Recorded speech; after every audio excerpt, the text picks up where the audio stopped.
ইরানের বার্তা বিশ্বকে চাপের কাছে নয়, শক্তির পথে অটল। তেহরানের আকাশে এক কঠিন ঘোষণা ভেসে উঠল, ইরান মাথা নোয়াবে না। কেউ চাইলেই তারা তাদের পারমাণবিক পথ থামাবে না। ইরানের পারমাণবিক শক্তি সংস্থা AEOI প্রধান মোহাম্মদ ইসলামী এমন এক ভাষণ দিলেন যা যেন পশ্চিমা দুনিয়ার কানে বজ্রপাতের মতো বাজল। তিনি সোজা সাপটা বললেন, ইরানি জাতি বুলিংয়ের কাছে আত্মসমর্পণকারী নয়।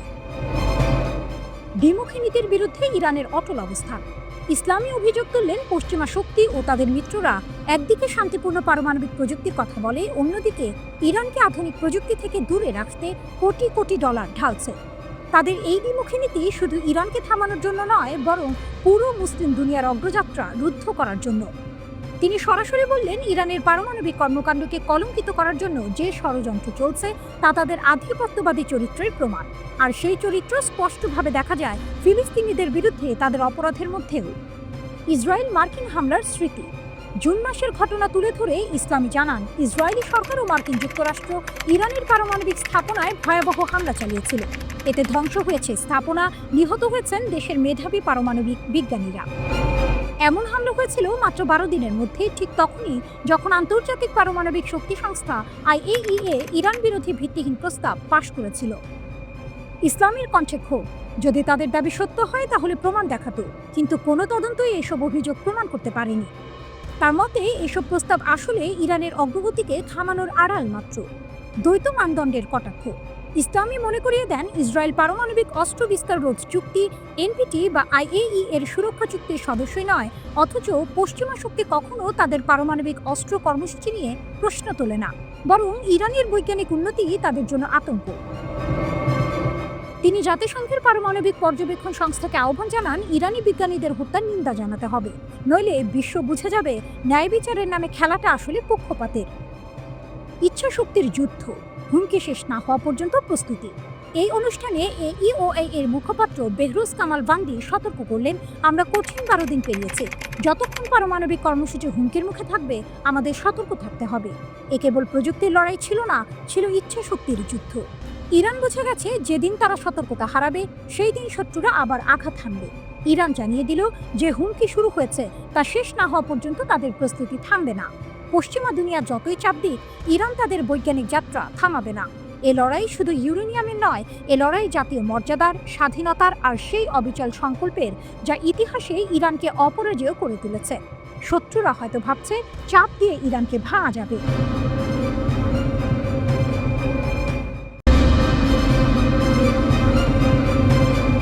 যুদ্ধের ময়দান বদলাচ্ছে, আর সেই বদলের মুখে দাঁড়িয়েছে ইরান, যেখান থেকে উঠে এসেছে এক প্রযুক্তির অদ্ভুত দানব, আবাবিল 3 ড্রোন। এই ছোট্ট কিন্তু মারাত্মক ড্রোনটি শুধু একটি যন্ত্র নয়, এটি ইরানের প্রতিরক্ষা ক্ষমতার প্রতীক, যেখানে কেবল অস্ত্রই নয়, বুদ্ধিমত্তা এবং কৌশল একসঙ্গে মিলেমিশে যুদ্ধের রূপান্তর ঘটাচ্ছে। আবাবিল 3 ড্রোন প্রথম তৈরি হয়েছিল আত্মঘাতী ড্রোন হিসেবে, যা 40 কিলোগ্রাম বিস্ফোরক বহন করতে পারত। কিন্তু এরপর এই ড্রোন তার পরিধি বাড়িয়ে নেয়, গুপ্তচর বৃত্তি, নজরদারি এবং এমনকি সশস্ত্র হামলার জন্য রূপান্তরিত হয়। এখন এটি একসঙ্গে গোয়েন্দা এবং আক্রমণাত্মক দুটো কাজ করে, যা ইরানের সামরিক পরিকল্পনায় এক নতুন মাত্রা যোগ করেছে। নকশার দিক থেকে আবাবিল 3 একেবারে আধুনিক। এর দেহ হালকা ওজনের যৌগিক উপাদানে তৈরি, যা ড্রোনটিকে বায়ুগতিবিদ্যার দিক থেকে অত্যন্ত নমনীয় এবং দ্রুত করে তোলে। 3 মিটার লম্বা এবং 4.5 মিটার ডানার দৈর্ঘ্য, যা এটিকে ছোট ছোট যানবাহন, মোবাইল গ্রাউন্ড ইউনিট বা এমনকি জাহাজ থেকেও উৎক্ষেপণযোগ্য করে তোলে। এর পিস্টন ইঞ্জিন 2 ব্লেডযুক্ত প্রপেটর চালায়, যা ড্রোনটিকে ঘন্টায় 150 থেকে 200 কিলোমিটার গতিতে ছুটতে সাহায্য করে। আর সবচেয়ে বিস্ময়কর কথা হলো, 8 ঘন্টা পর্যন্ত বা 250 কিলোমিটার দূরত্ব পর্যন্ত এটি একটানা মিশন চালাতে পারে। একদম মারাত্মক এক প্রতিপক্ষ। ড্রোনটিতে রয়েছে উন্নত অপটিক্যাল সিস্টেম, যার মধ্যে আছে দিনের বেলায় ব্যবহারের ইলেকট্রো অপটিক্যাল ক্যামেরা এবং রাতের জন্য তাপীয় সেন্সর, যার মাধ্যমে দিনরাত নির্বিঘ্নে লক্ষ্যবস্তুর উপর নজরদারি ও গোয়েন্দা তথ্য সংগ্রহ সম্ভব। সবচেয়ে বিপজ্জনক হলো, আবাবিল 3 নিজের জন্য বহন করতে পারে বিভিন্ন ক্ষুদ্রাকৃতির নির্দেশিত অস্ত্র, ছোট ছোট বোমা থেকে শুরু করে বায়ু থেকে ভূমি লক্ষ্যবস্তুতে ক্ষেপণাস্ত্র পর্যন্ত। এগুলো দিয়ে ড্রোনটি যে কোনো স্থির বা চলমান শত্রু লক্ষ্যবস্তুতে একেবারে নির্ভুল আঘাত করতে সক্ষম। এই ড্রোনের মাধ্যমে ইরান তার সামরিক কৌশলকে একেবারে অন্য এক উচ্চতায় নিয়ে গিয়েছে। বিপ্লবী গার্ড, সেনাবাহিনী সহ নানা ইউনিট এই ড্রোন ব্যবহার করে গোয়েন্দা ও আক্রমণাত্মক মিশন পরিচালনা করছে। ইরান আজ নিজস্ব প্রযুক্তিতে যুদ্ধের নতুন চেহারা গড়ে তুলেছে। কেবল অস্ত্রশস্ত্রের জোরে নয়, ডিজিটাল গোয়েন্দা, গোপনীয়তা ও গতিসম্পন্ন আক্রমণের মাধ্যমে তারা যুদ্ধক্ষেত্রে নিজেদের অবস্থান শক্তিশালী করেছে। আবাবিল 3 ড্রোন শুধু একটি কৌশলগত ড্রোন নয়, এটি ইরানের প্রযুক্তিগত স্বায়ত্তশাসনের গর্ব। এখন যে দেশগুলো আগে শুধু উন্নত ড্রোন কিনত, তারা আজ চমকে যাচ্ছে ইরানের এই অগ্রগতিতে। আর যেখানে ইরান তার শক্তি প্রয়োগ করছে, সেই অঞ্চলে এই ড্রোন যুদ্ধের গতিপথ বদলে দিচ্ছে। এই ড্রোনের অস্তিত্ব ইঙ্গিত দেয় ইরান যুদ্ধক্ষেত্রে টিকে থাকার জন্য প্রস্তুত, শুধু বল নয়, নতুন এক প্রযুক্তির খেলায় প্রবেশ করেছে, যেখানে ছায়া হয়ে আক্রমণ এবং দিক বদলানোর কৌশলই বড় অস্ত্র। গভীর রাতের আকাশে বিস্ফোরণের আগে যে মুহূর্তটা নীরব, সেই মুহূর্তে আবাবিল 3 ড্রোন উঠে আসে নিজের অস্ত্রশস্ত্র নিয়ে, একেবারে প্রাণঘাতী এক ধ্বনি হয়ে। এটাই ইরানের প্রতিরোধের নতুন চাবিকাঠি, যুদ্ধের মাঠের নয়া প্রহরী, আকাশের অদেখা তীর।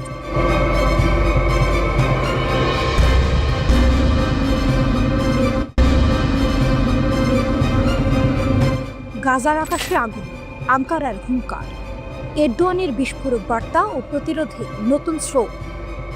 গাজার ধ্বংসস্তূপের ভেতর কান্না, আর আকাশে ইসরায়েলি যুদ্ধ বিমানের গর্জন। এই নরক যন্ত্রণার মাঝেই তুরস্কের প্রেসিডেন্ট রিসেপ তাইয়েপ এরদোয়ান যেন বজ্রপাতের মতো আওয়াজ তুললেন। গাজা দখলের পরিকল্পনা সম্পূর্ণ অগ্রহণযোগ্য। ফোনের ওপরে ছিলেন ফিলিস্তিনের প্রেসিডেন্ট মাহমুদ আব্বাস।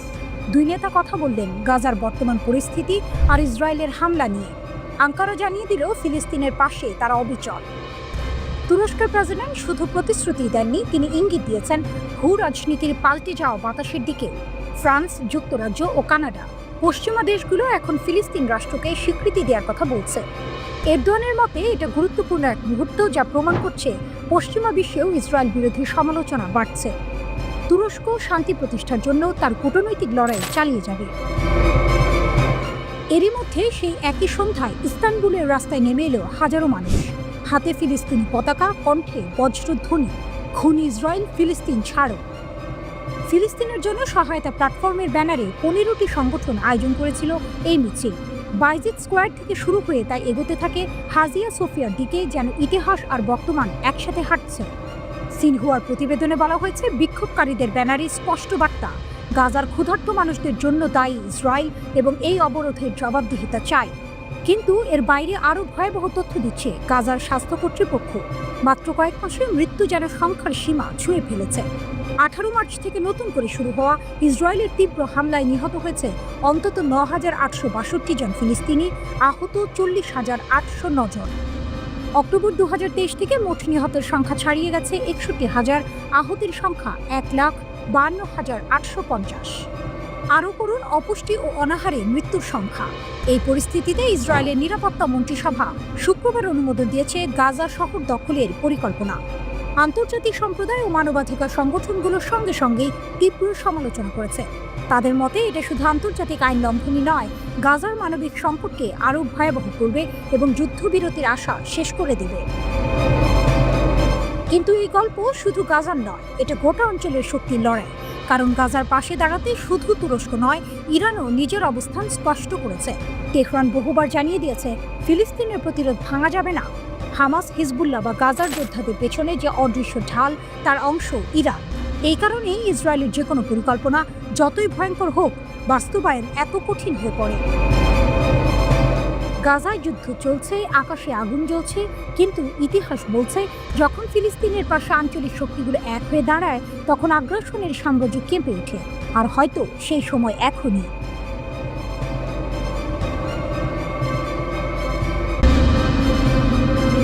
পাহাড়ের নিচে লুকানো স্বপ্ন। ইরানের বিজ্ঞানীরা অটল, যুদ্ধেও নতি শিকার নয়। রাতের আকাশ ছিঁড়ে গর্জে উঠেছিল যুদ্ধ বিমান। 12 দিন ধরে ইরানের আকাশে ইসরায়েলের আগুন নেমে এসেছিল, কিন্তু সেই আগুন পৌঁছাতে পারেনি ইরানের হৃদয়ে। কারণ যাদের নিশানা করা হয়েছিল ইরানের সেরা পারমাণবিক বিজ্ঞানীরা, তারা এখনও জীবিত, এখনও প্রস্তুত। ব্রিটিশ দৈনিক দ্য টেলিগ্রাফ জানায়, ইসরায়েলের টার্গেটে থাকা শতাধিক বিজ্ঞানীর মধ্যে 15 জনের বেশি এখন তেহরানের নিরাপদ ভিলায় বা দেশের উত্তরের উপকূলের সুরক্ষিত স্থানে আশ্রয় নিয়েছেন। তারা পরিবার নিয়ে বিশ্ববিদ্যালয় ছেড়ে গেছেন, তবুও তাদের চোখে ভয়ের ছাপ নেই, বরং জেদ, দৃঢ়তা। সিনিয়র এক ইরানি কর্মকর্তা জানান, আগের পারমাণবিক প্রকল্পে যুক্ত শিক্ষকদের বদলে এখন এমন ব্যক্তিদের নিয়োগ দেওয়া হচ্ছে যাদের সেই কর্মসূচির সঙ্গে কোনো সম্পর্ক নেই, যেন ছায়ার ভেতর থেকে নতুন চারা গজাচ্ছে। ইসরায়েলি বিশেষজ্ঞরা পর্যন্ত দ্য টেলিগ্রাফকে বলেছেন, ইরানের নিহত বিজ্ঞানীদের কাজ চালিয়ে নিতে প্রস্তুত নতুন গবেষকরা। তারা এই দৃশ্যকে তুলনা করেছেন মৃতদের হাঁটাহাঁটির সঙ্গে, যেন মৃত্যু এসেও কাজ থামাতে পারছে না। এরই মধ্যে এই নতুন প্রজন্মের বিজ্ঞানীদের নিরাপত্তা ঘিরে তেহরান কড়া প্রহরা বসেছে। কিন্তু কারা এই নতুন বিজ্ঞানীরা? তাদের নিরাপত্তা ব্যবস্থা এতটাই কঠোর যে তাদের পরিচয় বা অবস্থান সম্পর্কে কিছুই জানা যায় না। ইরানের শক্তি এখানে, একদল বিজ্ঞানী মারা গেলেও অন্য দল প্রস্তুত, যেন এক অবিরাম স্রোত। যুক্তরাষ্ট্রের প্রেসিডেন্ট ডোনাল্ড ট্রাম্প দাবি করলেন, ইরান এখনো ইউরেনিয়াম সমৃদ্ধকরণ বন্ধ করেনি বা আন্তর্জাতিক পরিদর্শন মেনে নেয়নি। তার কথায়, ইসরায়েল ইরান সংঘাতের পর ইরানের পারমাণবিক প্রোগ্রাম স্থায়ীভাবে পিছিয়ে গেছে, তবে তারা হয়তো আবার অন্য কোথাও থেকে শুরু করবে। তবে বাস্তব ছবিটা ভিন্ন। সিএসবিএস নিউজ জানায়, মার্কিন যুক্তরাষ্ট্র 3টি B-2 বোমারু বিমান ফোর্দো পারমাণবিক স্থাপনায় হামলা চালায়। এই বিমানে ছিল 6টি বাংকার বাস্টার বোমা, যা পাহাড় কেটে ফেলতে পারে কিন্তু ইরানের মনোবল ভাঙতে পারে না। ফোর্দো ইরানের গর্ব, পাহাড়ের নিচে 300 ফুট গভীরে লুকানো ইউরেনিয়াম সমৃদ্ধি কেন্দ্র। শুধু ফোর্দো নয়, নাতানজ এবং ইস্পাহানের মতো গুরুত্বপূর্ণ স্থাপনাতেও যুক্তরাষ্ট্রের টমাহক ক্ষেপণাস্ত্র আঘাত হানে। জাতিসংঘের আন্তর্জাতিক পরমাণু শক্তি সংস্থা IAEA বলেছে, এই হামলার পরেও আশেপাশে তেজস্ক্রিয়তা বাড়েনি। ইরানের পারমাণবিক শক্তি সংস্থা হামলার সত্যতা স্বীকার করলেও জোর দিয়ে বলেছে, এতে তাদের উন্নয়ন থামবে না। ইসরায়েলের পররাষ্ট্রমন্ত্রী গিদেওন স্যার দাবি করেছেন, ইরানের পারমাণবিক প্রোগ্রাম 2 বছর পিছিয়ে গেছে, কিন্তু তেহরান সঙ্গে সঙ্গে সেই দাবি উড়িয়ে দিয়েছে। ইরানের পার্লামেন্ট সদস্য মাহদি মোহাম্মদি স্পষ্ট বলেছেন, আমাদের কাছে কিছুই অপ্রত্যাশিত ছিল না। আমরা কয়েক রাত ধরে এই ফোর্দোতে হামলার অপেক্ষা করছিলাম। কর্মীরা আগেই সরিয়ে নেওয়া হয়েছিল, হামলা হয়েছে, কিন্তু বড় কোনো ক্ষতি হয়নি। এই হলো ইরানের কাহিনী, যেখানে পাহাড়ের নিচে শুধু ইউরেনিয়াম নয়, লুকিয়ে আছে এক জাতির স্বপ্ন। বোমা কাঁপিয়েছে মাটি, কিন্তু ভাঙতে পারেনি ইরানের সংকল্প। যুদ্ধ হয়তো আবারও শুরু হবে, আকাশে আগুন জ্বলবে, কিন্তু ইরানের বিজ্ঞান আর সাহস সেটি থাকবে অটল, অবিনশ্বর। এ যেন এক অসমাপ্ত যুদ্ধ।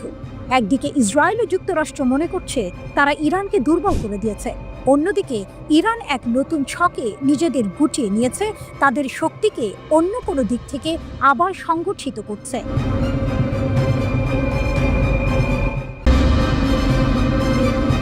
রাতের নিকষকাল অন্ধকারে গাজা উপত্যকা তখনও আর্তনাদ করছে। বোমার শব্দ, মানুষের কান্না আর ধ্বংসস্তূপের নিস্তব্ধতা, সব মিলিয়ে এক ভুতুড়ে পরিবেশ। ইসরায়েলের যুদ্ধ বিমানগুলো তখনও আকাশের বুক চিরে যাচ্ছে, যেন এক হিংস্র বাজ পাখি। এমন এক ভয়ঙ্কর সময়ে হঠাৎ করে যেন রাজনীতির মঞ্চে এক নতুন মোড় এলো। যে সৌদি আরবকে ইসরায়েলের মিত্র বলে মনে করা হচ্ছিল, সেই সৌদি আরবই এবার ইসরায়েলের গাজা দখলের পরিকল্পনার বিরুদ্ধে মুখ খুলল। সৌদি আরবের পররাষ্ট্র মন্ত্রণালয় এক বিবৃতি প্রকাশ করে, যা মধ্যপ্রাচ্যের রাজনীতিতে রীতিমতো ঝড় তুলে দেয়। বিবৃতিতে বলা হয়, সৌদি আরব ইসরায়েলের গাজা দখলের পরিকল্পনাকে সবচেয়ে কঠোর ভাষায় নিন্দা জানাচ্ছে। এই বিবৃতি শুধু কথার কথা ছিল না, এর পেছনে ছিল এক গভীর অভিযোগ। রিয়াদ অভিযোগ করে, ইসরায়েল গাজায় ফিলিস্তিনিদের অনাহারে রাখা, নৃশংস আচরণ এবং জাতিগত নিধনের মতো অপরাধ করছে। এই ঘটনাগুলো আন্তর্জাতিক আইন ও মানবাধিকারের স্পষ্ট লঙ্ঘন। এই ঘটনার টুইস্ট আসে যখন একই সময় ইরাক ও ইসরায়েলের এই পরিকল্পনার বিরুদ্ধে অবস্থান নেয়। ইরাকের পররাষ্ট্র মন্ত্রণালয় ইসরায়েলের এই পদক্ষেপকে যুদ্ধাপরাধ বলে আখ্যা দেয়। তারা দাবি করে, এই পরিকল্পনার মাধ্যমে ইসরায়েল নিরপরাধ মানুষের বিরুদ্ধে ক্ষুধার নীতি, বাস্তুচ্যুত করা এবং গণহত্যার মতো নীতি গ্রহণ করেছে। ইরাক ফিলিস্তিনিদের জেরুজালেমকে রাজধানী করে একটি স্বাধীন রাষ্ট্র প্রতিষ্ঠার অধিকারের প্রতি তাদের দৃঢ় সমর্থন পুনর্ব্যক্ত করে। কিন্তু এখানেই গল্প শেষ নয়, বরং এর আরেকটি দিক ছিল। যখন সৌদি আরব এবং ইরাক ইসরায়েলের বিরুদ্ধে সোচ্চার, তখন ইসরায়েলের ভেতরের খবর বাইরে আসতে শুরু করে। টাইমস অফ ইসরায়েলের একটি প্রতিবেদনে জানা যায়, ইসরায়েলের নিরাপত্তা মন্ত্রিসভা আসলে গাজা দখলের পরিকল্পনা অনুমোদন করেছে। একই সাথে তারা যুদ্ধক্ষেত্রের বাইরে থাকা বেসামরিকদের জন্য মানবিক সহায়তা দেওয়ারও সিদ্ধান্ত নিয়েছে। এই মানবিক সহায়তা প্যাকেজটি ছিল এক ধরনের ধোঁয়া, যার আড়ালে লুকিয়েছিল ইসরায়েলের আসল উদ্দেশ্য। প্রতিবেদনে আরও বলা হয়, হামাসের সাথে যুদ্ধবিরতির বিনিময়ে ইসরায়েল কিছু শর্ত দিয়েছে। এই শর্তগুলো ছিল হামাসকে নিরস্ত্রীকরণ, জিম্মিদের ফেরত আনা, গাজা উপত্যকার নিরস্ত্রীকরণ, গাজায় ইসরায়েলের নিরাপত্তা নিয়ন্ত্রণ এবং সবচেয়ে গুরুত্বপূর্ণ হলো গাজার শাসন হামাস বা ফিলিস্তিনি কর্তৃপক্ষের বদলে বিকল্প কোনো বেসামরিক সরকারের হাতে হস্তান্তর করা। এই শর্তগুলো থেকে বোঝা যায় ইসরায়েল গাজাকে নিজেদের নিয়ন্ত্রণে রাখতে চায় এবং হামাসকে ক্ষমতা থেকে সরাতে চায়। অন্যদিকে এই শর্তগুলো থেকে বোঝা যায় ইসরায়েল গাজাকে নিজেদের নিয়ন্ত্রণে রাখতে চায় এবং হামাসকে ক্ষমতা থেকে সরাতে চায়। অন্যদিকে সৌদি আরব এবং ইরাকের এই প্রতিবাদ আন্তর্জাতিক অঙ্গনে ইসরায়েলকে আরও কোণঠাসা করে তুলেছে। এখন দেখার বিষয় এই পরিস্থিতিতে আন্তর্জাতিক সম্প্রদায় কী ভূমিকা নেয় এবং ফিলিস্তিনিদের ভাগ্যে কী লেখা আছে। এই ঘটনাগুলো যেন এক জটিল নাটকের মঞ্চ সাজিয়েছে, যেখানে প্রতিটি চরিত্রেই রয়েছে ভিন্ন ভিন্ন উদ্দেশ্য, আর দর্শকদের মনে তৈরি হচ্ছে নতুন নতুন প্রশ্ন।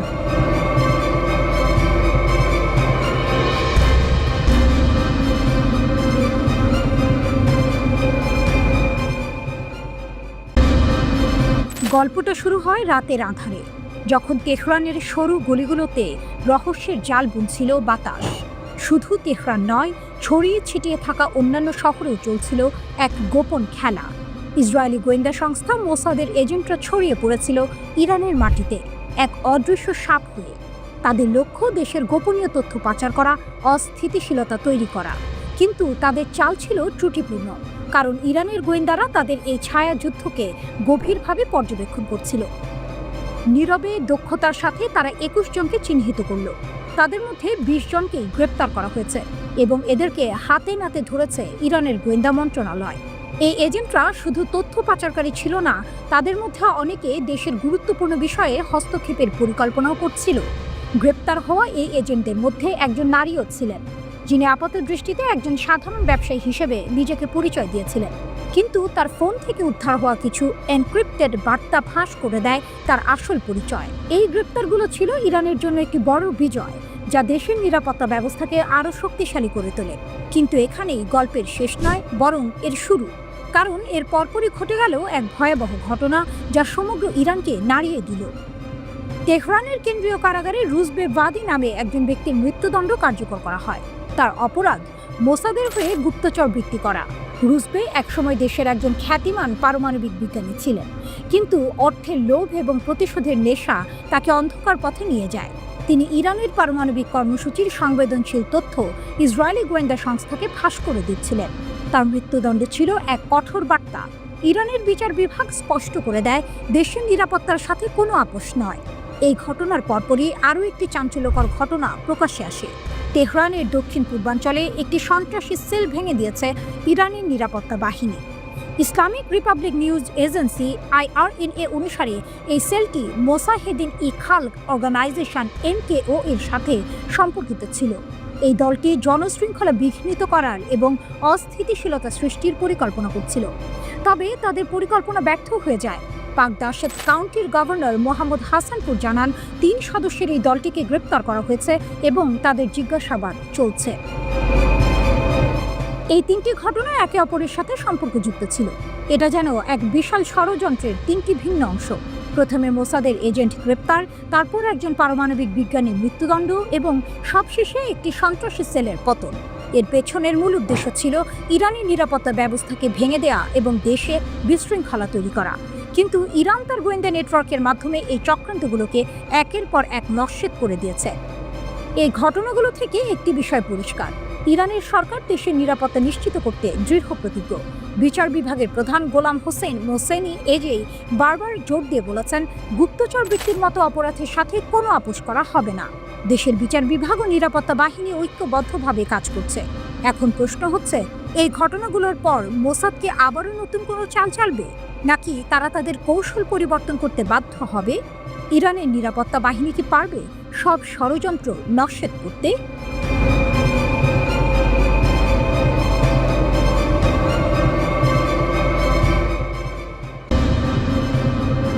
ট্রাম্প কি ইয়েমেনের সশস্ত্র বাহিনীর কারণে পিছু হটতে বাধ্য হয়েছিলেন? এক চাঞ্চল্যকর খবর সামনে এসেছে, যা আন্তর্জাতিক রাজনীতিতে নতুন করে তোলপাড় সৃষ্টি করেছে। ইয়েমেনের সশস্ত্র বাহিনী দাবি করেছে তারা মার্কিন প্রেসিডেন্ট ডোনাল্ড ট্রাম্পকে যুদ্ধ বন্ধ করতে বাধ্য করেছিল। একটি প্রভাবশালী ইসরায়েলি সংবাদপত্রের প্রতিবেদন উদ্ধৃত করে তারা এই দাবি করেছে। ট্রাম্প কেন পিছু হটলেন? ইয়েমেনি সশস্ত্র বাহিনীর এই দাবির পেছনে রয়েছে কয়েকটি চাঞ্চল্যকর ঘটনা। তাদের দাবি অনুযায়ী মার্কিন নৌবাহিনীর একটি গুরুত্বপূর্ণ যুদ্ধজাহাজ ইউএসএস হ্যারি ট্রুম্যান গত মে মাসে ইয়েমেনি ক্ষেপণাস্ত্রের হামলার শিকার হয়েছিল। এই হামলায় যুদ্ধজাহাজটি প্রায় আঘাতপ্রাপ্ত হয়। ইসরায়েলি সংবাদ মাধ্যম ক্যালকালিস্ট এর প্রতিবেদন অনুসারে ট্রুম্যানকে সেই হামলা এড়াতে বিপজ্জনকভাবে কৌশল পরিবর্তন করতে হয়েছিল। এর প্রতিক্রিয়া হিসেবে একটি F-18 জেট লোহিত সাগরে বিধ্বস্ত হয়। এই ঘটনাটি ট্রাম্পের যুদ্ধ বন্ধের ঘোষণার কয়েক ঘন্টা আগে ঘটেছিল।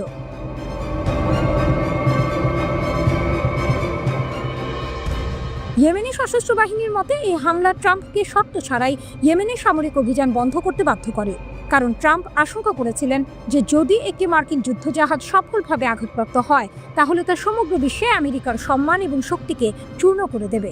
হোয়াইট হাউসকে নাড়িয়ে দেওয়া এই ক্ষেপণাস্ত্র হামলাকে ওই প্রতিবেদনে একটি ইয়েমেনি বিস্ময় হিসেবে উল্লেখ করা হয়েছে। মার্কিন সামরিক বাহিনীর উদ্বেগ এবং দুর্বলতা। এই প্রতিবেদন থেকে আরও জানা যায় যে মার্কিন নৌবাহিনীর কর্মকর্তারা ট্রাম্পকে অব্যাহত সামরিক ঝুঁকি সম্পর্কে সতর্ক করেছিলেন। তারা বলেছিলেন যে একটি ক্ষতিগ্রস্ত বিমানবাহী রণতরী আমেরিকার বিশ্বাসযোগ্যতার জন্য একটি বড় বিপর্যয় হবে। ইয়েমেনি ক্ষেপণাস্ত্র এবং ড্রোনের অপ্রত্যাশিত ব্যবহার মার্কিন সামরিক বাহিনীকে স্তম্ভিত করে দিয়েছিল। মার্কিন বাহিনী ইয়েমেনি সশস্ত্র বাহিনীর হুমকি পুরোপুরি নিয়ন্ত্রণে রাখতে নিজেদের অক্ষম বলে মনে করেছিল। পেন্টাগনের এক কর্মকর্তা কমান্ডার ব্রেট কুপার এটিকে দ্বিতীয় বিশ্বযুদ্ধের পর মার্কিন নৌবাহিনীর সবচেয়ে বড় লড়াই হিসেবে বর্ণনা করেছিলেন। এতে বোঝা যায় ইয়েমেনিদের সামরিক সক্ষমতাকে পেন্টাগন কতটা গুরুত্ব সহকারে দেখেছিল। ট্রাম্পের পিছু হটাকে সম্মান রক্ষার জন্য। ইসরায়েলি সংবাদপত্রটি ট্রাম্পের এই পিছু হটাকে একটি সম্মান রক্ষার পদক্ষেপ হিসেবে দেখছে, যা যুদ্ধে জেতার চেয়ে বেশি গুরুত্বপূর্ণ ছিল। প্রতিবেদনে দাবি করা হয়েছে যে ইয়েমেনের এই হামলা আমেরিকার মর্যাদা এবং সামরিক শক্তি উভয়কেই ক্ষতিগ্রস্ত করেছে। এর পাশাপাশি ইয়েমেন ইসরায়েলি জলসীমা অবরোধ করে একটি দ্বৈত বিজয় অর্জন করেছে বলেও দাবি করা হয়েছে। এই প্রতিবেদন যদি সত্যি হয় তাহলে তা আন্তর্জাতিক রাজনীতির জন্য একটি বড় মোড়। একটি ছোট এবং দুর্বল সামরিক শক্তি কিভাবে একটি পরাশক্তির ওপর প্রভাব ফেলতে পারে, এটি তারই এক জ্বলন্ত উদাহরণ। তবে এই দাবির সত্যতা নিয়ে এখনো কোনো আনুষ্ঠানিক মন্তব্য আসেনি। পুরো পরিস্থিতিটি এখনো ধোঁয়াশার মধ্যে রয়েছে। তবে ইয়েমেনের সশস্ত্র বাহিনীর এই দাবি আন্তর্জাতিক মহলে ব্যাপক আলোচনার জন্ম দিয়েছে।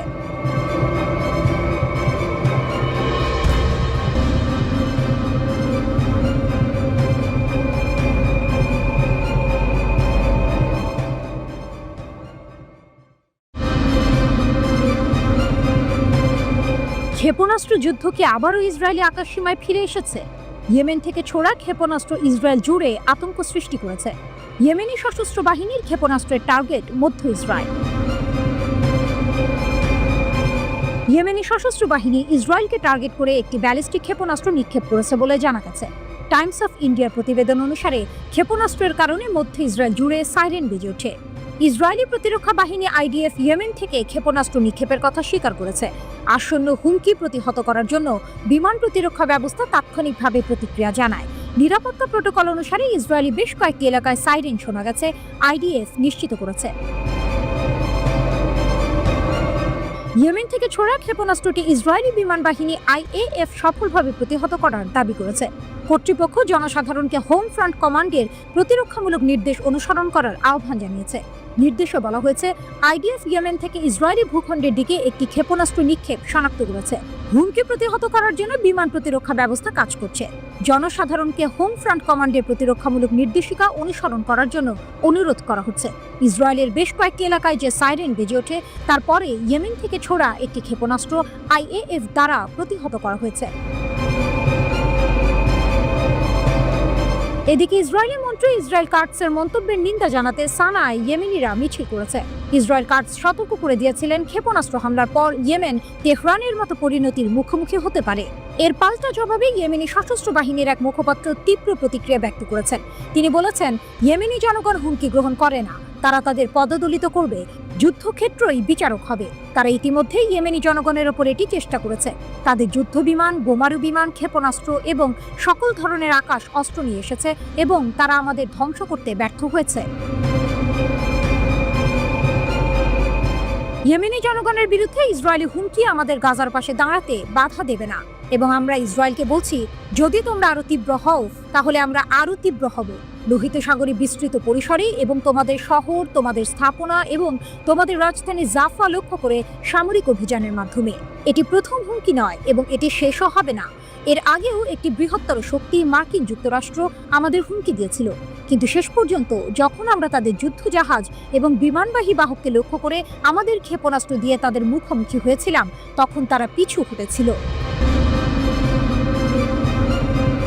এর আগে 4 জুলাই ইসরায়েলের সামরিক লক্ষ্যবস্তুতে হামলা চালানোর কথা জানায় ইয়েমেনি সশস্ত্র বাহিনী। এক সংক্ষিপ্ত টেলিভিশন ভাষণে গোষ্ঠীটির সামরিক মুখপাত্র ইয়াহিয়া সারি জানান, তারা সিওনি শত্রুদের সামরিক অবস্থানে 3টি ড্রোন নিক্ষেপ করেছে।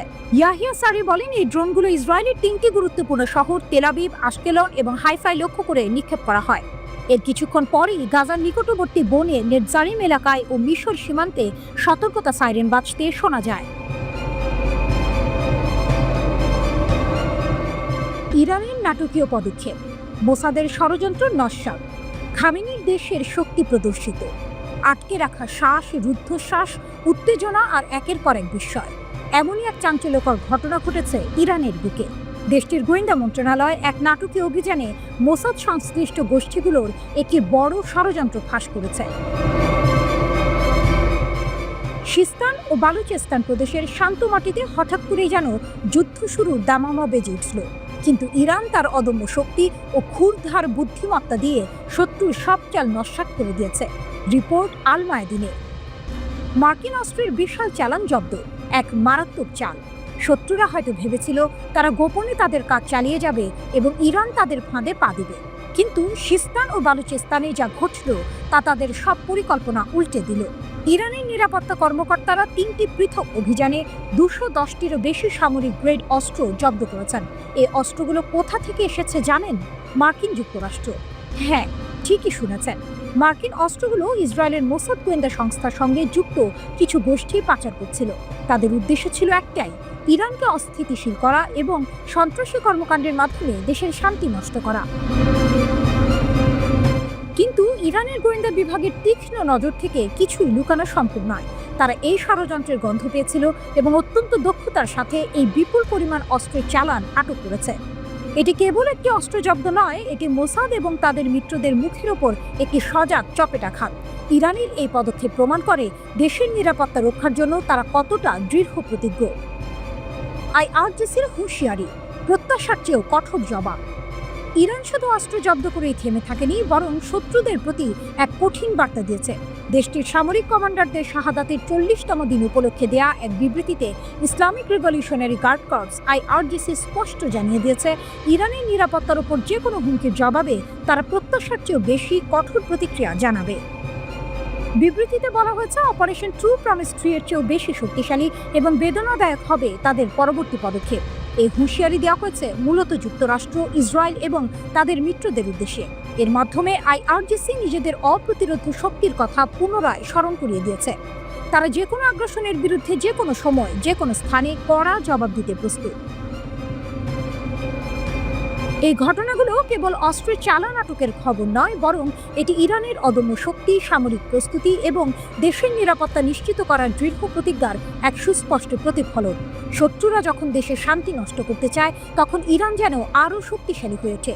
এই নাটকীয় মোড় এবং রুদ্ধশ্বাস পরিস্থিতি প্রমাণ করে, ইরানকে দুর্বল ভাবার কোনো অবকাশ নেই। দেশের সার্বভৌমত্ব রক্ষায় তারা যে কতটা অপ্রতিরোধ্য তা আবারও প্রমাণিত হলো।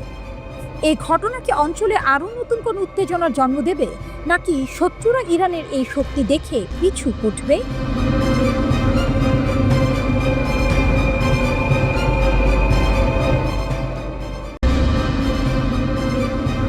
ঘর অন্ধকার, দরজা বন্ধ, তবু ভেতরে আলো।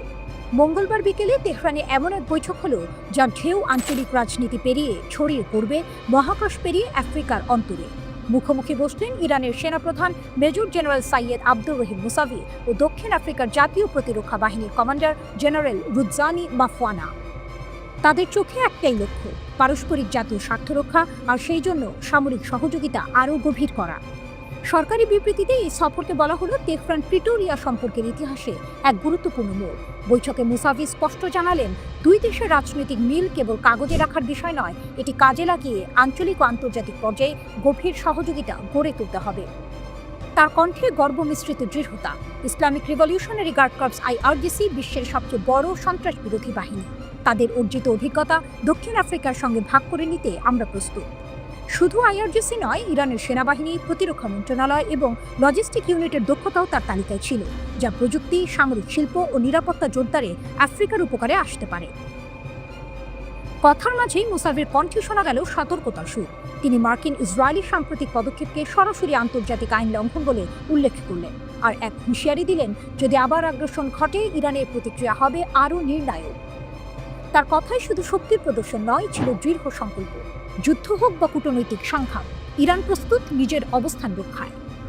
বৈঠকে এক আবেগঘন মুহূর্ত এলো যখন মুসাভি প্রশংসা করলেন দক্ষিণ আফ্রিকার সেই উদ্যোগের, যেখানে তারা আন্তর্জাতিক অপরাধ আদালতে ইসরায়েলের বিরুদ্ধে গণহত্যার মামলা চালাচ্ছে।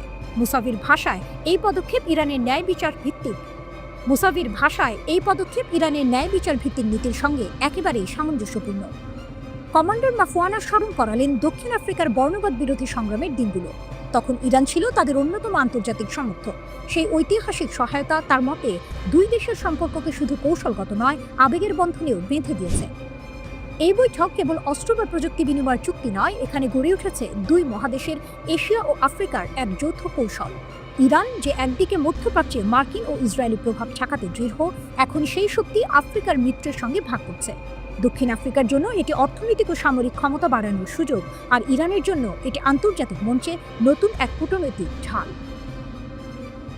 বৈঠক শেষে দুই জেনারেল যখন করমর্দন করলেন, তা যেন ছিল দুই মহাদেশের সামরিক শক্তির প্রতীকী মেলবন্ধন। বাস্তবে হয়তো কোনো চুক্তি সই হলো কয়েক পাতার কাগজে, কিন্তু এর প্রতিধ্বনি পৌঁছাবে সমুদ্র পেরিয়ে, সীমান্ত ছুঁয়ে, শক্তির নতুন সমীকরণ আঁকতে।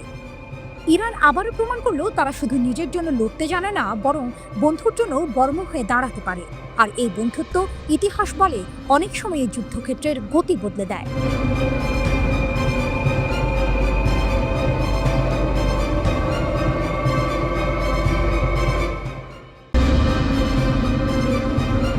ট্রাম্প বনাম ইরান, প্রতিশোধের এক নতুন অধ্যায়।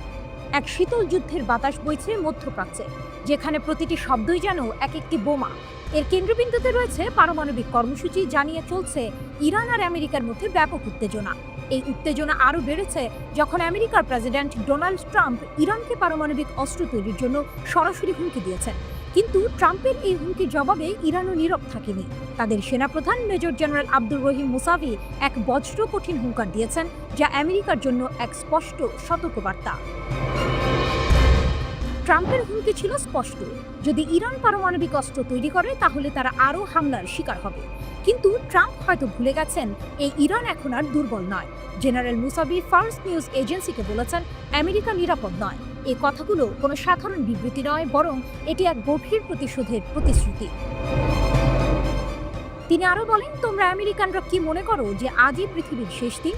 আগামীকাল এই অঞ্চলে তোমাদের দখল এই জাতির শহীদদের সন্তানদের দ্বারা চ্যালেঞ্জ করা হবে না, এমনকি যদি এই প্রজন্মের একজনও অবশিষ্ট থাকে। আগামীকাল এই অঞ্চলে তোমাদের দখল এই জাতির শহীদদের সন্তানদের দ্বারা চ্যালেঞ্জ করা হবে না, এমনকি যদি এই প্রজন্মের একজনও অবশিষ্ট থাকে। তোমরা আমেরিকানরা তাদের প্রতিশোধের আঘাত থেকে নিরাপদ থাকবে না। মুসাভি যেন আমেরিকার অতীত আগ্রাসন ও হত্যাকাণ্ডের প্রতিশোধের আগুন উস্কে দিলেন। তার কথাগুলো স্পষ্ট করে দেয় যে ইরান তাদের শহীদদের কোনোদিন ভুলবে না এবং এর প্রতিশোধ নিতে তারা বদ্ধপরিকর। গত 13ই জুন ইসরায়েল ইরানকে আক্রমণ করে দাবি করে যে ইরান পারমাণবিক অস্ত্র তৈরি করছে, যা তাদের জন্য হুমকি। এরপর 22 জুন আমেরিকাও ইসরায়েলের সাথে হাত মিলিয়ে ইস্পাহান, নাতানজ এবং ফোর্দোতে ইরানের পারমাণবিক স্থাপনাগুলোতে হামলা চালায়। ট্রাম্প তখন দাবি করেন যে ইরানের পারমাণবিক কর্মসূচি ধ্বংস করে দেওয়া হয়েছে, কিন্তু এখনকার পরিস্থিতি দেখে মনে হচ্ছে ট্রাম্পের সেই দাবি সম্পূর্ণ মিথ্যা ছিল। ইরান বরাবরই বলে আসছে যে তাদের পারমাণবিক কর্মসূচি সম্পূর্ণ বেসামরিক উদ্দেশ্যে পরিচালিত হচ্ছে এবং পারমাণবিক অস্ত্র তৈরির কোনো ইচ্ছা তাদের নেই।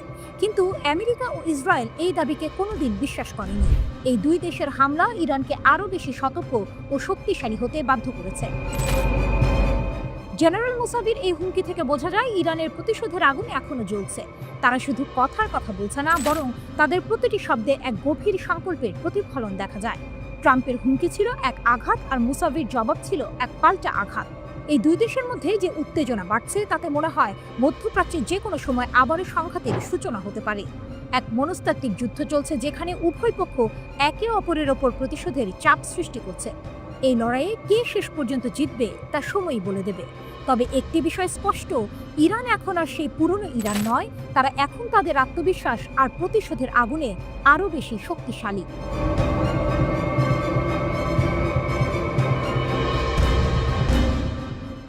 নজরে রাখছে অধিকৃত পশ্চিম তীরে পুতিনের দূতদের উপর হামলা। পশ্চিম তীরে হামলার পর রাশিয়ান দূতাবাস জবাব দাবি করেছে। পশ্চিম তীর অঞ্চলে একটি রাশিয়ান কূটনৈতিক যানবাহনে হামলা চালানো হয়েছিল। ইসরায়েলি বসতি স্থাপনকারীরা গাড়িটিকে লক্ষ্য করে হামলা চালিয়ে উল্লেখযোগ্য যান্ত্রিক ক্ষতি করেছে। 30 জুলাই গিভত আসাফের অবৈধ ফাঁড়ির কাছে এই ঘটনা ঘটে। এই এলাকাটি রামাল্লার ঠিক পূর্বে এবং জেরুজালেমের প্রায় 20 কিলোমিটার উত্তরে অবস্থিত। গাড়িটিতে রাশিয়ান কূটনৈতিক কর্মী ছিল। কূটনীতিকরা ফিলিস্তিনি কর্তৃপক্ষ এবং ইসরায়েল উভয়ের কাছেই অনুমোদিত ছিলেন। আক্রমণের সময় বসতি স্থাপনকারীরা রাশিয়ানদের হুমকি দিচ্ছিল বলে জানা গেছে। রাশিয়ার পররাষ্ট্র মন্ত্রণালয় ইসরায়েলি সেনাবাহিনীর সম্পূর্ণ নিষ্ক্রিয়তার নিন্দা জানিয়েছে। অভিযোগ উঠেছে, আইডিএফ সৈন্যরা আক্রমণাত্মক আচরণ বন্ধ করার চেষ্টা করেনি। রাশিয়া ইসরায়েলি সৈন্যদের হস্তক্ষেপের অভাবকে বিশেষভাবে বিভ্রান্তিকর বলে অভিহিত করেছে। মস্কো তেল আবিবের কর্মকর্তাদের কাছে আনুষ্ঠানিকভাবে একটি কূটনৈতিক প্রতিবাদপত্র জমা দিয়েছে। রাশিয়া এই ঘটনাকে 1961 সালের ভিয়েনা কনভারসেশনের লঙ্ঘন হিসেবে বর্ণনা করেছে। এই কনভেনশন বিশ্বব্যাপী আয়োজক দেশগুলিতে কূটনীতিকদের সুরক্ষার নিশ্চয়তা দেয়। রাশিয়ার পররাষ্ট্র মন্ত্রণালয়ের মুখপাত্র মারিয়া জাকারোভা এক বিবৃতিতে বলেন, এই হামলাকে আমরা 1961 সালের ডিপ্লোম্যাটিক সম্পর্ক বিষয়ক ভিয়েনা কনভারসেশনের গুরুতর লঙ্ঘন হিসেবে দেখছি। সবচেয়ে হতবাক করার বিষয় হলো, ইসরায়েলি সেনাদের উপস্থিতি থাকা সত্ত্বেও তারা হামলা প্রতিরোধে কোনো ব্যবস্থা নেয়নি। জাকারোভার দেওয়া তথ্য মতে 30 জুলাই তারিখে প্যালেস্টাইন অথরিটির সঙ্গে রাশিয়ার কূটনৈতিক মিশনের একটি গাড়ি গিভত আসাফের পাশ দিয়ে যাওয়ার সময় একদল ইসরায়েলি বসতি বাসিন্দারা হামলার শিকার হয়। তারা গাড়িটিতে ভাঙচুর চালায় এবং রুশ কূটনীতিকদের হুমকি দেয়। তেল আবিবে অবস্থিত রাশিয়ান দূতাবাস ইসরায়েলি কর্তৃপক্ষের কাছে একটি আনুষ্ঠানিক ঘোষণাপত্র জমা দিয়েছে। ফিলিস্তিনি রাষ্ট্র সমাধানের প্রতি মস্কোর সমর্থন পুনর্ব্যক্ত করার পর এই ঘটনা ঘটে। এই ঘটনার প্রেক্ষিতে আবারও ফিলিস্তিন রাষ্ট্র প্রতিষ্ঠার পক্ষে তাদের অবস্থান পুনর্ব্যক্ত করেছে রাশিয়া। ক্রেমলিন মুখপাত্র দিমিত্রি মেসকেভ বলেন, ইসরায়েলি ফিলিস্তিন দ্বন্দ্বের একমাত্র সমাধান হল দ্বিরাষ্ট্র নীতির ভিত্তিতে সমাধান। 1988 সালে সাবেক সোভিয়েত ইউনিয়ন ফিলিস্তিনের স্বাধীনতা ঘোষণা সমর্থন করেছিল বলে উল্লেখ করেন তিনি। রাশিয়ার রাষ্ট্রীয় সংবাদ মাধ্যমগুলো জানিয়েছে, গাড়িটিতে রাশিয়ার প্যালেস্টাইন মিশনের কূটনীতিকরা ছিলেন। ঘটনার পরপরই তেল আবিবে অবস্থিত রুশ দূতাবাস ইসরায়েল সরকারের কাছে একটি ডিমার্শ বা আনুষ্ঠানিক প্রতিবাদপত্র পাঠিয়েছে। রুশ কূটনৈতিক গাড়িতে হামলার পর আন্তর্জাতিক কূটনৈতিক মহলে নিন্দার ঝড় উঠলেও এখন পর্যন্ত ইসরায়েল সরকার আনুষ্ঠানিকভাবে এই ঘটনার কোনো ব্যাখ্যা দেয়নি। ইসরায়েলি সেনাবাহিনীও হামলাকারী বসতিবাসীদের বিরুদ্ধে কোনো ব্যবস্থা গ্রহণ করেনি। বিশ্লেষকরা বলছেন, পশ্চিম তীরে সহিংসতা এখন আর শুধু ফিলিস্তিনিদের বিরুদ্ধে সীমাবদ্ধ নেই, এটি এখন আন্তর্জাতিক কূটনীতিকদের নিরাপত্তাকেও হুমকির মুখে ফেলেছে।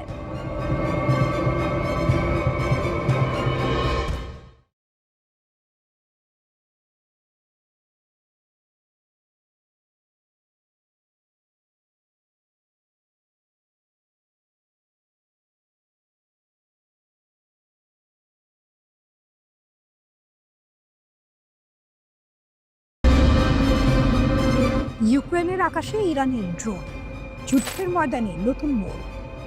ইউক্রেনের যুদ্ধের ময়দানের দৃশ্য। রাশিয়ার রণক্ষেত্রে আজ যে অস্ত্র প্রতিধ্বনিত হচ্ছে তার নেপথ্যে রয়েছে এক দুরন্ত সম্পর্ক, ইরান এবং রাশিয়া। পশ্চিমা দেশগুলোকে হতবাক করে দিয়ে ইরানের ডিজাইন করা শাহেদ 136 ড্রোন এখন ইউক্রেনের আকাশ দাপিয়ে বেড়াচ্ছে। এই ড্রোনগুলো তুলনামূলকভাবে সস্তা হলেও এর কার্যকারিতা মারাত্মক। এটি এতটাই সফল যে রাশিয়া এখন নিজেরাই এই ড্রোন তৈরি করতে শুরু করেছে। আলাবোগা ড্রোনের নতুন সাম্রাজ্য। মস্কো থেকে প্রায় 600 মাইল দূরে রাশিয়ার আলাবোগা নামক এক স্থানে গড়ে উঠেছে এক বিশাল ড্রোন কারখানা। এটি কোনো সাধারণ কারখানা নয়, বরং ইরানের ডিজাইন করা শাহেদ 136 ড্রোনের একটি নতুন উৎপাদন কেন্দ্র। সাম্প্রতিক সময়ে এই কারখানায় উৎপাদন এতটাই বেড়েছে যে পশ্চিমা গোয়েন্দা সূত্র বলছে এখন ইউক্রেন যুদ্ধে ব্যবহৃত 90% শাহেদ ড্রোনই রাশিয়ায় তৈরি হচ্ছে। স্যাটেলাইট ছবিতে দেখা যাচ্ছে এই কারখানা আরও সম্প্রসারিত হচ্ছে, নতুন ভবন ও থাকার জায়গা তৈরি হচ্ছে। রাশিয়ার এই স্বনির্ভরতা দেখে স্বয়ং ইরানও বিস্মিত। 2023 সালে রাশিয়া এবং ইরান $1.75 বিলিয়ন এক বিশাল চুক্তি করে। সেই চুক্তি অনুযায়ী রাশিয়া নিজেই শাহেদ ড্রোন তৈরি করতে পারবে। লক্ষ্য ছিল 2025 সালের সেপ্টেম্বরের মধ্যে 6000 ড্রোন তৈরি করা, কিন্তু রাশিয়া প্রায় 1 বছর আগেই সেই লক্ষ্যমাত্রা ছাড়িয়ে গেছে। এখন প্রতি মাসে আলাবোগা কারখানায় 500 এর বেশি ড্রোন তৈরি হচ্ছে। শুরুর দিকে ইরান এই উদ্যোগকে সমর্থন জানালেও রাশিয়ার উন্নত সংস্করণ দেখে তারা চমকে ওঠে। ইরানের বিশ্লেষক দায়েরি বলেন, রাশিয়া সবসময় বেশি নিতে চায় আর কম দিতে চায়, এটা ইরানের ক্ষেত্রেও প্রযোজ্য। এই দ্বিপাক্ষিক সম্পর্কের মধ্যে চাপা অসন্তোষ আরও গভীর। জানা গেছে রাশিয়া তাদের চুক্তির অধীনে ইরানকে যথাযথ অর্থ পরিশোধ করেনি। আন্তর্জাতিক নিষেধাজ্ঞার কারণে কিছু অর্থ আটকে গেছে এমন দাবি থাকলেও ইরানি কোম্পানি সাহারা থান্ডার বলছে তারা প্রাপ্য অর্থ পায়নি। আর সবচেয়ে বড় ধাক্কা আসে জুন মাসে, যখন ইসরায়েল 12 দিন ধরে ইরানের পারমাণবিক স্থাপনাগুলোতে হামলা চালায়। সেই সময় ইউক্রেন যুদ্ধে ইরানের কাছ থেকে ব্যাপক সামরিক সহায়তা পাওয়া সত্ত্বেও রাশিয়ার পক্ষ থেকে একটি দুর্বল ও প্রায় নীরব প্রতিক্রিয়া আসে। এই ঘটনা ইরানকে গভীরভাবে অসন্তুষ্ট করে। সম্প্রতি একটি বড় সামরিক পরিবহন বিমান মস্কো থেকে তেহরানে যায় এবং আবার ফিরে আসে। গোয়েন্দা সূত্রের মতে এই বিমানে রাশিয়ার S-400 এয়ার ডিফেন্স সিস্টেমের কিছু অংশ ছিল। যদিও রাশিয়া বা ইরান কেউই এই বিষয়ে কোনো মন্তব্য করেনি। এটি একটি ইঙ্গিত যে সামরিক সম্পর্ক এখনও পুরোপুরি ছিন্ন হয়নি। বিশ্লেষকরা বলছেন, সম্পর্ক যতই টানাপোড়েনের মধ্যে দিয়ে যাক না কেন, ইরান রাশিয়ার কাছ থেকে কিছু সুবিধা পাবে। মস্কোর কাছ থেকে সামরিক প্রযুক্তি, হার্ডওয়্যার এবং অর্থনৈতিক সহযোগিতা পাওয়ার আশা এখনও ইরানের আছে। একদল আরেক দলের প্রয়োজন মেটাতে গিয়ে তৈরি করছে এক নতুন রাজনৈতিক ও সামরিক সমীকরণ, যার পরিণতি এখনও অস্পষ্ট। তবে প্রশ্ন থেকেই যায়, এই সহযোগিতার আড়ালে কি রাশিয়া একাই লাভবান হচ্ছে, নাকি ইরানও কিছু পাচ্ছে? এবং এই জটিল সম্পর্ক ভবিষ্যতে কোন দিকে মোড় নেবে?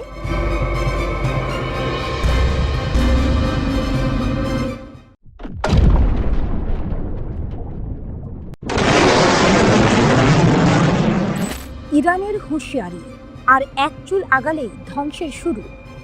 ঘড়ির কাঁটা থেমে যায় না, কিন্তু কিছু মুহূর্ত ইতিহাসে জমে থাকে চিরকাল। 12 দিনের রক্তাক্ত আগ্রাসনের ঠিক 40 দিন পর ইরানের মাটি থেকে উঠল এক বজ্রধ্বনি।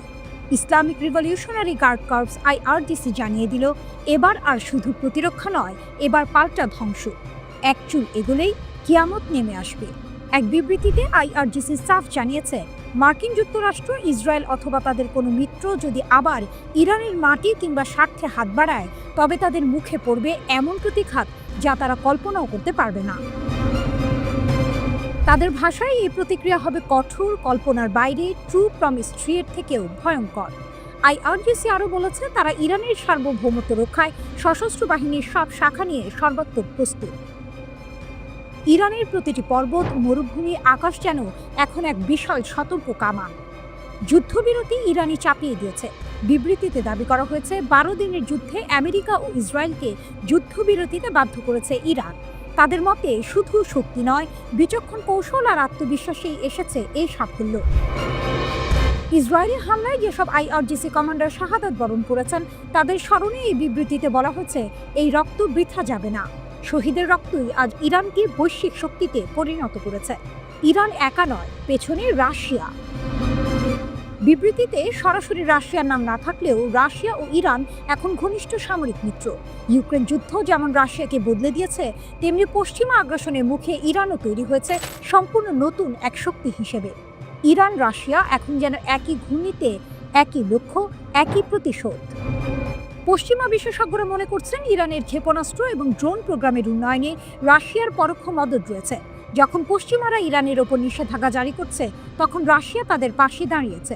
ট্রু প্রমিস 3 ও হেরাল্ড অফ ভিক্টরি, এই দুটি সামরিক অভিযান এখন ইরানের গর্ব। বলা হয়েছে, এই অপারেশন দুটি শুধু হামলা নয়, এগুলো ছিল এক যুদ্ধশিল্পের নিদর্শন, যেখানে ড্রোন, ব্যালিস্টিক মিসাইল, সাইবার যুদ্ধ সব একসাথে ব্যবহৃত হয়েছে শত্রুকে স্তব্ধ করতে। বিশ্ব এখন ইরানের দিকে তাকিয়ে। IRGCর মতে, এখন বিশ্ব দেখছে কিভাবে ইরান অপরাধী ইহুদি আমেরিকান জোট এর বিরুদ্ধে দাঁড়িয়ে যাচ্ছে। বিবৃতিতে দাবি করা হয়েছে, ইরানের লড়াই বিশ্বে ন্যায় ও স্বাধীনতার প্রতীক হয়ে উঠেছে। ইহুদিবাদী ইসরায়েল বুঝতে পেরেছে যে তারা একটি কৌশলগত ভুল করেছে। একথা উল্লেখ করে ইরানের সেনাবাহিনীর সর্বাধিনায়ক বলেছেন, শত্রুর হুমকি শেষ হয়ে গেছে, এমনটা আমরা ভাবছি না।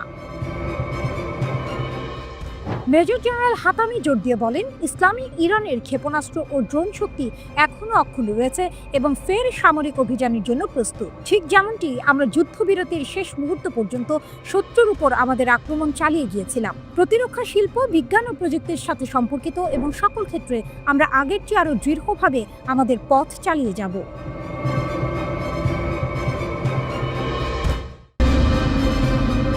রাতের আকাশে সাইরেনের হাহাকার, চারদিক যেন এক অনিশ্চিত অপেক্ষায় থমকে আছে। কিন্তু সেই নীরবতা ভেঙে দিল আগুনের রেখা। গাজা থেকে ছোড়া হামাসের রকেট, ইসরায়েলের গর্ব, তাদের বহুস্তরীয় আকাশ প্রতিরক্ষা ব্যবস্থা যেন এক মুহূর্তে অদৃশ্য হয়ে গেল এই আঘাতে। দক্ষিণ ইসরায়েলের নাহাল ওজ, কাফার আজা আর সাআদ তিনটি বসতিতে বাঁচতে শুরু করলো সতর্কতার সাইরেন। কয়েক সেকেন্ডের মধ্যে রকেট ভেদ করে ঢুকে গেল ইসরায়েলি আকাশে। কিন্তু এই রকেটগুলো ছিল যেন বালুর ভেতর দিয়ে সাপের মতো, চোখের আড়াল কিন্তু প্রাণঘাতী।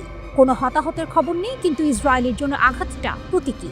প্রতিরক্ষা ব্যবস্থার অজেয় দেওয়ালে আবারও ফাটল ধরল। এই আঘাতের পেছনে আছে আরেক নাটকীয় পটভূমি। ইসরায়েলি প্রধানমন্ত্রী বেনিয়ামিন নেতানিয়াহু কয়েকদিন আগে মন্ত্রিসভা অনুমোদিত গাজা দখলের পরিকল্পনা প্রকাশ করেছেন। বিশ্বজুড়ে যখন এই পরিকল্পনার বিরুদ্ধে নিন্দা বাড়ছে, তখন গাজা সীমান্তে ট্যাঙ্ক আর সশস্ত্র সেনাদের দেখা মিলছে। দেশেও ফুঁসছে ক্ষোভ, কারণ ইসরায়েলিরা ভয় পাচ্ছে গাজায় থাকা জীবিত ও মৃত মিলিয়ে প্রায় 50 জন জিম্মির জীবন ঝুঁকিতে পড়তে পারে। কিন্তু এই মুহূর্তে যে বার্তাটা সবচেয়ে জোরে কানে বাজছে, তা এসেছে হামাস ও ফিলিস্তিনি প্রতিরোধ শক্তির দিক থেকে। তোমাদের দখল যতই বাড়ুক, আমাদের আঘাত থামবে না। গত কয়েক সপ্তাহের সংঘাত দেখিয়ে দিয়েছে ফিলিস্তিনি যোদ্ধাদের হাতে এখন শুধু ঘরে বানানো রকেট নয়, কৌশলগত পরিকল্পনাও আছে। তাদের আঘাত এখন ইসরায়েলের দুর্বল জায়গাগুলোতে সঠিকভাবে লাগছে। গাজার মাটিতে যেখানে বহু মানুষ ক্ষুধা আর অনাহারে দিন কাটাচ্ছে, গত 24 ঘন্টায় অপুষ্টিতে ঝরে পড়ছে একের পর এক প্রাণ। সেখান থেকেই প্রতিরোধের আগুন জ্বলছে। ধ্বংসস্তূপের ভেতরে জন্ম নিচ্ছে নতুন লড়াইয়ের ইচ্ছা। প্রতিটি হামলার সাথে যেন ফিলিস্তিনিরা বিশ্বকে মনে করিয়ে দিচ্ছে তারা নিঃশব্দে হারিয়ে যাবে না। টুইস্টটা এখানে, ইসরায়েল যখন ভাবছিল দখল অভিযান তাদের শক্তির প্রদর্শনী হবে, তখনই হামাস তাদের আকাশ প্রতিরক্ষা ভেদ করে দেখিয়ে দিল গাজার প্রতিরোধ শুধু বেঁচে নেই, বরং আগের চেয়ে বেশি সাহসী। এই আঘাত সামরিকভাবে হয়তো বড় ক্ষতি করেনি, কিন্তু মনস্তাত্ত্বিকভাবে ইসরায়েলের নিরাপত্তা বর্মে এক গভীর দাগ কেটে গেছে। দক্ষিণ ইসরায়েলের আকাশে ছড়িয়ে থাকা সেই আগুনের রেখাগুলো এখন প্রতীক হয়ে দাঁড়িয়েছে। এটি শুধু রকেটের ধোঁয়া নয়, বরং দখলদারির বিরুদ্ধে অদম্য এক জাতির শ্বাসরুদ্ধ প্রতিরোধ। গাজার গলিপথে হয়তো আলো কম, খাবার কম, জীবনযাত্রা দুর্বিষহ, কিন্তু সেখানকার মানুষের সংকল্পের আলো নিভে যায়নি। যুদ্ধের এই অধ্যায়ে হামাস যেন বিশ্বের সামনে বলে দিল, আমরা শুধু বেঁচে নেই, আমরা প্রতিরোধ করছি। আর প্রতিবার তোমরা এগোলে আমরা আঘাত করব। সেই আঘাত তোমাদের কল্পনার চেয়েও গভীর হবে।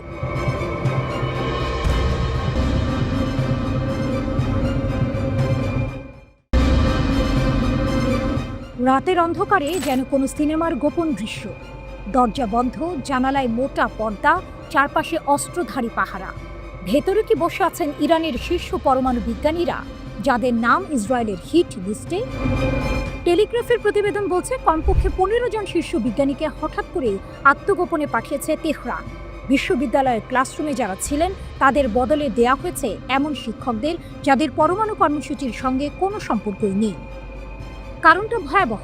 2010 সাল থেকে মোসাদের হাতে একে একে প্রাণ দিয়েছেন ইরানের পরমাণু প্রকল্পের মস্তিষ্করা। কেবল জুন মাসেই 12 দিনের ব্যবধানে হত্যা করা হয় অন্তত 30 জন বিজ্ঞানীকে। খবর এলেই তেহরান জেগে ওঠে। শুরু হয় শিকারী শিকারের খেলা। ইরানের গোয়েন্দারা দেশ জুড়ে খুঁজতে থাকে ইসরায়েলি গুপ্তচরদের। সন্দেহভাজন কয়েকশো মানুষ ইতিমধ্যেই ধরা পড়েছে। এর মধ্যেই ঘটে আরেক নাটকীয় মোড়। রুজবে ভাদি নামের এক পরমাণু বিজ্ঞানী ধরা পড়লেন ইসরায়েলের হয়ে গুপ্তচর বৃত্তির অভিযোগে। আদালতে দোষী সাব্যস্ত হওয়ার পর ফাঁসিতে ঝুলে শেষ হলো তার গল্প। এই মৃত্যুই যেন বার্তা, বিশ্বাসঘাতকতার দাম শুধু পদ হারানো নয়, জীবন হারানো। তেহরান এবার আর কোনো ঝুঁকি নিতে চায় না। তালিকাভুক্ত প্রায় 100 বিজ্ঞানীর মধ্যে যাদের প্রাণ সবচেয়ে ঝুঁকিতে, তাদের জন্য বিশেষ পরিকল্পনা করা হয়েছে। কেউ গোপন শহরে, কেউ পাহাড় ঘেরা সুরক্ষিত বাড়িতে, কেউ বা উত্তর উপকূলে। সবখানেই 24 ঘন্টা পাহারা। দেহরক্ষীদের নিয়েও এসেছে বড় পরিবর্তন। যাদের উপর সামান্য সন্দেহ, তাদের সরিয়ে আনা হয়েছে বিশ্বস্ত নতুন মুখ। নতুন করে ইসরায়েলি হামলার আশঙ্কা রয়েছে। ইরানের একজন জ্যেষ্ঠ কর্মকর্তার বরাত দিয়ে এটি জানায় দ্য টেলিগ্রাফ। কর্মকর্তারা বলেন, বিজ্ঞানীদের তাদের পরিবারের সদস্যদের সাথে তেহরানে এবং দেশের উত্তর উপকূলে নিরাপদ জায়গায় স্থানান্তরিত করা হয়েছে।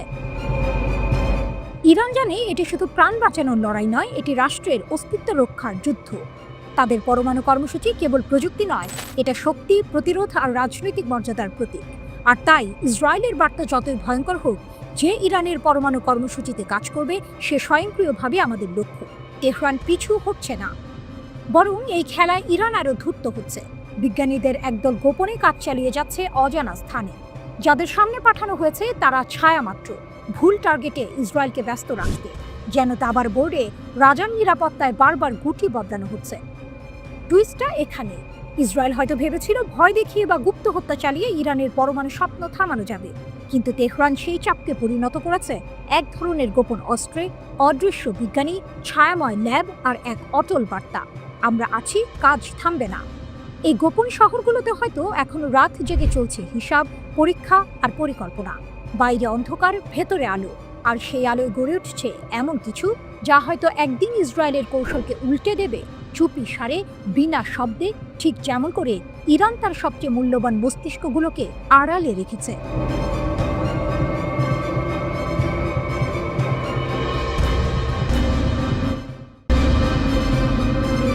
রাতের আকাশে যুদ্ধবিমান গর্জে ওঠে, গাজার বুকে ধুলো আর ধ্বংসের স্তূপ জমে ওঠে। আর এই দৃশ্যের মাঝেই ইসরায়েলের প্রধানমন্ত্রী বেনিয়ামিন নেতানিয়াহু নিজের হাতে আঁকেন এক নতুন মানচিত্র, গাজা সিটি দখলের পরিকল্পনা। এটি শুধু সামরিক কৌশল নয়, বরং এক রাজনৈতিক দাবার চাল। 2 বছরের যুদ্ধের আর 2 মাসও নেই, এর মধ্যেই নেতানিয়াহু নিজের নিরাপত্তা মন্ত্রিসভায় তোলেন এই প্রস্তাব: গাজার কেন্দ্র, গাজা সিটির পূর্ণ দখল। সামরিক প্রধানরা মাথা নাড়লেন, সতর্ক করলেন এতে বাড়বে মানবিক বিপর্যয়, ঝুঁকবে অন্তত 50 জন ইসরায়েলি জিম্মির জীবন। কিন্তু তাদের আপত্তি কাগজে রইল, সিদ্ধান্তে নয়। সমর্থনহীন যুদ্ধ প্রস্তুতি। বিশ্ব ইসরায়েলের প্রতি সমর্থন এখন তলানিতে। নিজ দেশেও জনমত বদলে গেছে। জরিপে দেখা যাচ্ছে অধিকাংশ মানুষ যুদ্ধ থামাতে চায়, জিম্মিদের ফেরত চায়। কিন্তু নেতানিয়াহু হাঁটছেন উল্টো পথে, কারণ এই অভিযানের মাধ্যমে তিনি সময় কিনতে পারবেন, নিজ রাজনৈতিক অস্তিত্ব রক্ষার সময়। তার জোটের 2 উগ্র ডানপন্থী মিত্র ইতামার বেন গভির এবং বেজালেল স্মোট্রিচ যুদ্ধ বন্ধ হলে সরকার ভেঙে দেওয়ার হুমকি দিচ্ছে বারবার। তাদের স্বপ্ন আরও ভয়ঙ্কর: পুরো গাজা দখল, ইহুদি বসতি স্থাপন এবং শেষ পর্যন্ত অঞ্চলটিকে ইসরায়েলের সঙ্গে যুক্ত করে নেওয়া। তুলনায় নেতানিয়াহুর নতুন পরিকল্পনা তাদের চোখে অর্ধেক পথ। দ্বিমুখী চাপের খেলা। ফক্স নিউজে দেওয়া সাক্ষাৎকারে নেতানিয়াহু বলেছিলেন তিনি পুরো গাজার নিয়ন্ত্রণ চান, কিন্তু বাস্তবে প্রথম ধাপ হিসেবে ঠিক করেছেন কেবল গাজা সিটি দখল করা।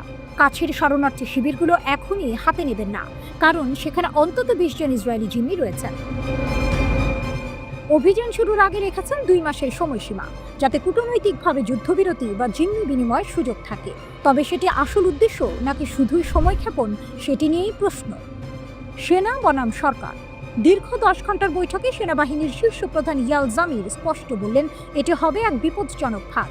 প্রায় 2 বছরের লড়াইয়ে ক্লান্ত ইসরায়েলি বাহিনী আরও দুর্বল হবে, আর ফিলিস্তিনের মানবিক সংকট চরমে পৌঁছাবে। কিন্তু নেতানিয়াহু শোনেননি।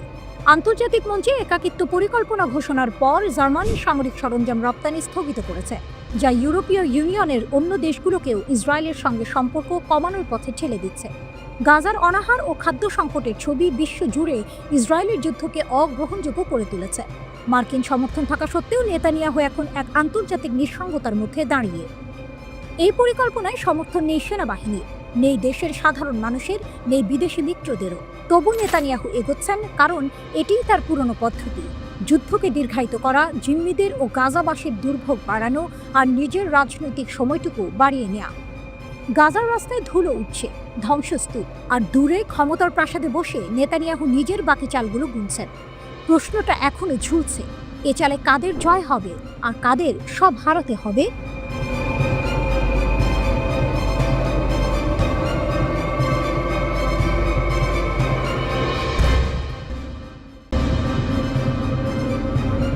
গাজার আকাশে গুলির ঝড়, রাস্তায় মুখোশধারী ছায়া, ইসরায়েলের পূর্ণ দখলের পরিকল্পনাকে খোলা চ্যালেঞ্জ।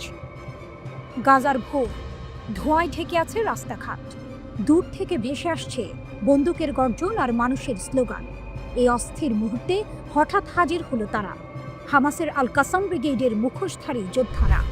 শুধু যুদ্ধ নয়, তারা এসেছে এক অদ্ভুত কারণে: উদযাপন করতে।